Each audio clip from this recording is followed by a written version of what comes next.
হে everyone, আসসালামু আলাইকুম। আজকে জীবনের অনেকটা মুহূর্ত এখানে কাটিয়েছি, সেটা দেখাবো আপনাদের। তো আশেপাশে সম্পূর্ণটাই পানি শুকিয়ে গেলে সেখানে আলু চাষাবাদ করা হয়। এখন বর্ষার সিজন চলছে, যার কারণে আলু ক্ষেতগুলোতে পানিতে ভরে গিয়েছে। ধনচা ক্ষেত বা হোলা ক্ষেত, কি সুন্দর ফুল হয়েছে। তো এই পাশটায় সাথেই রয়েছে এখানে এই যে একটা ডিপ।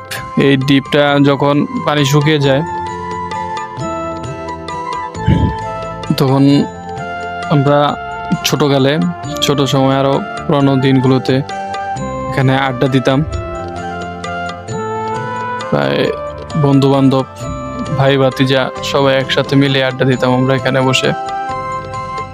সেই জায়গাটা এখন জায়গার মধ্যেই পড়ে আছে, কিন্তু সেই মানুষগুলো আর একসাথে নেই।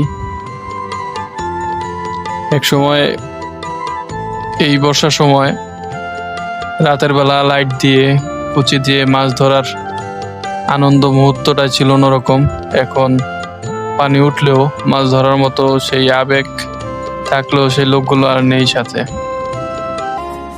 এখানে এক সময় একটি চাইটনা পেতেছিলাম, এখন জায়গাটি ফাঁকা রয়েছে। ধন্যবাদ সকলকে।